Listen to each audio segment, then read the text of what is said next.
So this is actually the next property that we're buying. We actually closed today. And in this video, I want to break down for you exactly how you can make over $100,000 per year with real estate investing. I want to prove to you that it doesn't have to be that complicated and that you don't have to be the smartest in the world to do this game. I actually started just 3 years ago flipping my first property. And since that property, it has completely changed my life. And I mean for real. Almost 5 years ago, I got licensed as a real estate agent and I was working and grinding every single day, working extremely hard just to find business. And pretty much the reason that I became a realtor is that I was sold this idea, this dream that I would be basically my own boss, an entrepreneur, that I could work my own schedule around my life, my lifestyle. And what I quickly came to realize is that I was actually chasing clients, chasing business all the time, daily, even on weekends. Actually more so on weekends because I was doing open houses as well every single weekend for an entire year. I would work with clients for a couple months and then they would fall off. It was never really consistent. So after that first year as a realtor, I came across this property that I ended up buying for $600,000. I put about $40,000 worth of work into it. And 2 months later, I flipped it and sold it for $737,000. And in that process, I was able to make $27,000, which for me at the time was life-changing. It completely broke my head because it made me realize that in 2 months, without really knowing what I was doing, without the right systems or tools or people or the right team in place, I was still able to make that kind of profit in that kind of time frame. And I basically told myself, what if I actually knew the right people to do the work, build the right team around this business, learn how to actually analyze the deal a lot better? Could I make double that, triple that, quadruple that amount of profit? And the answer was absolutely yes. And before I dive into actually giving you the roadmap, the blueprint on how you can actually build a business around real estate investing and make over $100,000 just working 9 to 10 hours per week. And I can confidently say that number because I have tracked the amount of hours I have put into this business. And it really comes out to about 9 to 10 hours per week. So before I give you that roadmap on how you can do it yourself, I want to preface this by saying that my mission has really changed over the last year or so. As someone who didn't have any prior experience or family or money getting into this business, I had to basically quickly learn everything from scratch. So after scratching through all the surface level information and cutting and filtering out all the noise, I was able to realize that real estate investing is actually simple.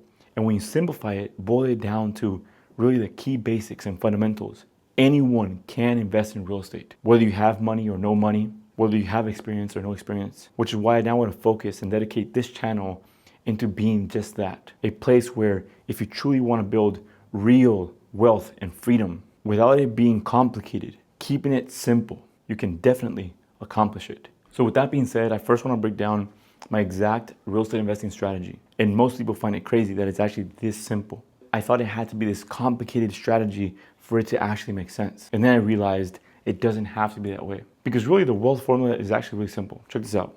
You need one way to make money and one way to invest it. And right in the middle, I guess you could say, is a place to store it, which is usually a high yield savings account.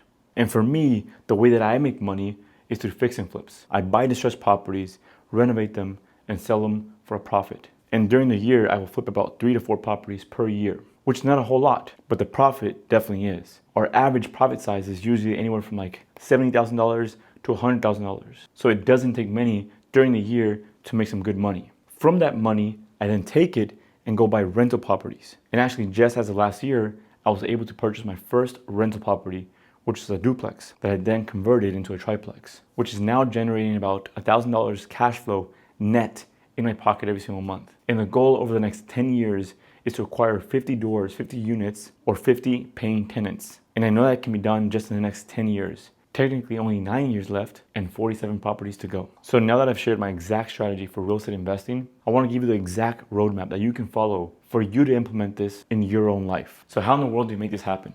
The first thing, you have to get good, basically master the art of finding great deals. And you might say, that's easy for you to say, this is your full-time job. But what I can tell you once again, it is actually not that hard to find great deals. There's different ways that I leveraged on finding great deals. Of course, you have the MLS of finding on-market deals that you can find on Zillow, Redfin, Realtor.com, and all those other sites. You also have attending real estate investing meetups where you can connect with other real estate investors and wholesalers in the industry to help you and connect you with great deals. Another great strategy is agent outreach, meaning you connect with other realtors in your local market where you want to invest in, of course, and letting them know that you actually buy real estate. All these different methods, I know it sounds so crazy, but it's actually that simple. But actually the most powerful method that I have come to find is building relationships with people in general. I mean, you'd be surprised the amount of deals that we've gotten from people that I would have never expected. This property that I'm staying in right now, I was able to make a deal happen with the seller because of a strong, close relationship. And here's a quick secret between you and me. This is actually my neighbor's property. They were actually getting ready to list it on the market, but because I met them face to face and I was able to find a way where it both benefited him as a seller,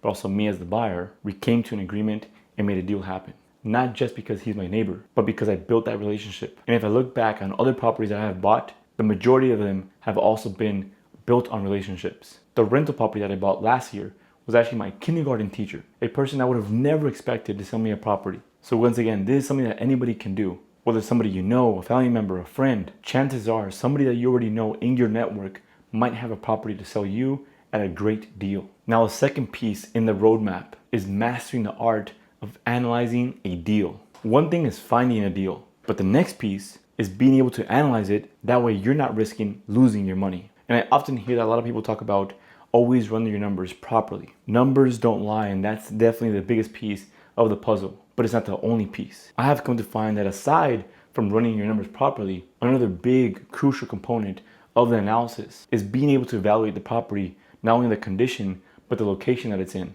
That is crucial. Next up, we have leveraging other people's money. Look, I'll be honest. In the beginning, the first property that I bought, I used the majority of my savings, along with a partnership with my dad, who let me borrow the rest of the funds. He was willing to partner up with me to make the deal work. One of the key words that I want you to remember basically for the rest of your life is the word leverage. Leverage in real estate is crucial. And only recently, I started leveraging other people's money, not just my dad's, but also from friends and family that I know and that they know they can trust me with their money. Because at the end of the day, this is a very risky investment. But my job as an investor is to make sure that they get their money back plus profit. So the piece for you to figure out in this part of the roadmap is to identify the close people in your circle who might have the money to lend you, and also connect with great lenders, hard money lenders, traditional mortgage lenders, that you can once again build that close relationship with them so that they can also lend you money. The next piece in the puzzle is building your power team. As someone who comes from a background that I had the biggest ego, and I can truly admit that, I had to quickly change that the moment I got into real estate investing. In general, you can never really grow if you think it's just you. You need to be able to build a power team around you that can grow with you and help you succeed, whether that's with real estate or any other aspect of your life. I have been grateful and fortunate to be building great relationships with people that are now a part of my power team. And that includes people like my dad, my contractor, my landscaper, my hard money lenders, my photographers, my stagers, my escrow and title companies, the inspectors that I use, the realtors that I work with, the partnerships that I have. All these people combined is what makes this business possible. As an investor, something that I've realized not too long ago is that your main role is actually to put all the pieces together. Because remember, your job is not to learn every single trade in the business. Definitely have some knowledge of each of the trades, but your main goal is not to learn how to be a contractor or an inspector or a lender. They each have those roles. And if you can connect those dots and put those pieces together, you will have a very successful business. And the last one, which I've already hit quite a bit already, but it's gonna be mastering the art of building real and meaningful relationships. Because at the end of the day, this business is about people. It has nothing to do with the property itself. When you can understand that this business is about people, you start playing it differently. Any successful transaction that I've done, any profit that I have made, I can directly connect it back and tie it back to the person that made it possible or the people that made it possible. Once again, I didn't build this alone. The sooner you realize that, the sooner you'll become more successful in this business. If there's one thing I took away from this entire video, is that you just need to keep it simple. Don't let all the fluff and all the noise on the internet scare you from investing in real estate. Find one strategy that works for you, whether that's fix and flips or that's buying rental properties. Master the art of those 5 things that I mentioned, and I can almost bet you that you'll be very successful with it. Keep it simple and go all in. Stick to the basics and fundamentals of real estate, and you will build real wealth and freedom. And if you want to continue learning more about the world of real estate investing, then definitely subscribe to this channel, because you will be seeing a lot more content around this. Until next time, peace.